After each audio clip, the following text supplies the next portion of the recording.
ನಮಸ್ಕಾರ, ನಾನು ಅರುಣ್ ಕೃಷ್ಣ. ಇತ್ತೀಚೆಗೆ ಪ್ರೊಫೆಸರ್ ಭಗವಾನ್ ಎಂಬುವರು ರಾಮನ ಜನ್ಮದ ಕುರಿತು ಕೇವಲವಾಗಿ ಮಾತಾಡಿದ್ದಾರೆ.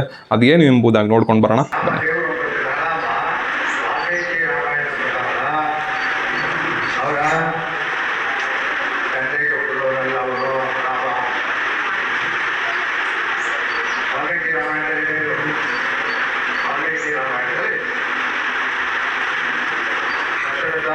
ಪುತ್ರ ಕಾಮೇಷ್ಟಿ ಆಗುವಂತ ಮಾಡ್ತಾನೆ.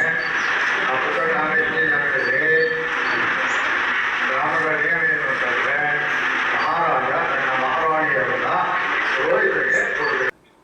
ಕೇಳಿಸ್ಕೊಂಡ್ರಲ್ಲ ನೋಡಿ, ಇವರನ್ನು ಬೈಯೋದ್ರಿಂದ ಏನೂ ಪ್ರಯೋಜನ ಇಲ್ಲ. ರಾಮಾಯಣದಿಂದನೇ ಇವರಿಗೆ ಉತ್ತರ ಕೊಡಲು ಬಯಸ್ತೀನಿ. ನೋಡಿ, ಪುತ್ರ ಕಾಮೇಷ್ಟಿ ಯಾಗ ಮಾಡುವಂಥದ್ದು ಪುತ್ರ ಸಂತಾನಕ್ಕಲ್ಲ.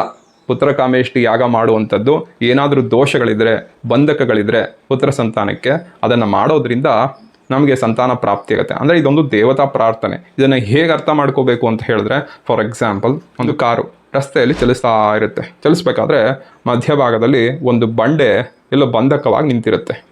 ಕಾರು ಚಲಿಸೋಕ್ಕಾಗೋದಿಲ್ಲ, ಯಾಕಂದರೆ ಬಂಡೆ ಬಂಧಕವಾಗಿದೆ. ಕಾರಲ್ಲಿ ಎಲ್ಲ ಸಾಮರ್ಥ್ಯ ಇದೆ ಚಲಿಸುವಂಥದ್ದು, ಆದರೂ ಮುಂದೆ ಹೋಗೋಕ್ಕಾಗಲ್ಲ, ಯಾಕಂದರೆ ದೋಷವಾಗಿ ಬಂಡೆ ಇದೆ. ಈ ಬಂಡೆಯನ್ನು ದೋಷವನ್ನು ಸರಿಸಿದಾಗ ಕಾರು ತನ್ನ ಸ್ವಯಂ ಸಾಮರ್ಥ್ಯದಿಂದನೇ ಮುಂದೆ ಹೋಗ್ಬೋದು.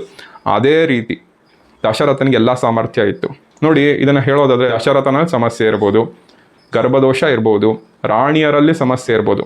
ಆದರೆ ಇದು ಸಮಸ್ಯೆ ಅಲ್ಲ.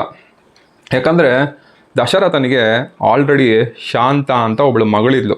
ಅಂದರೆ ದಶರಥನಲ್ಲಿ ಯಾವುದೇ ಸಮಸ್ಯೆ ಇರಲಿಲ್ಲ ಅಂತ ಕಂಡುಬರುತ್ತೆ.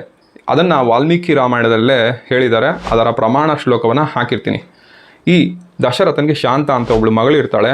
ಅವಳನ್ನು ಅಂಗದೇಶದ ಲೋಮಪಾದ ಎಂಬುವನಿಗೆ ದತ್ತುವಾಗಿ ಕೊಟ್ಟಿರ್ತಾನೆ ದಶರಥ. ಆ ಶಾಂತಾಳನ್ನು ಋಷಿಶೃಂಗರು ಮದುವೆಯನ್ನು ಮಾಡ್ಕೊಂಡಿರ್ತಾರೆ. ಈ ಪುತ್ರ ಕಾಮೇಷ್ಟಿ ಯಾಗಕ್ಕೆ ಯಾರನ್ನು ಕರೆಸ್ತಾರೆ ಅಂತ ಹೇಳಿದ್ರೆ, ಈ ಋಷಿಶೃಂಗರನ್ನೇ ಕರೆಸ್ತಾರೆ. ವರ್ಷೆಲೆ ಶಾಂತ ಮಗಳು, ಋಷಿಶೃಂಗರು ಅಳಿಯಂದರು. ಹಾಗಾಗಿ ಅವರನ್ನೇ ಕರೆಸಿ ಪುತ್ರ ಕಾಮೇಷ್ಟಿ ಯಾಗವನ್ನು ಮಾಡುವಂಥದ್ದು. ಪಾಯಸ ಕುಡ್ದಿದ್ದರಿಂದಾಗಿ ಅವರಿಗೆ ಮಕ್ಕಳಾಗಲಿಲ್ಲ, ತನ್ನ ಸ್ವಯಂ ಸಾಮರ್ಥ್ಯದಿಂದನೇ ಮಕ್ಕಳಾಯಿತು.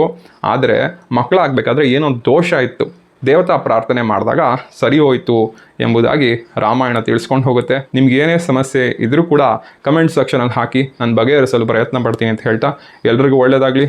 ಜೈ ಶ್ರೀರಾಮ್.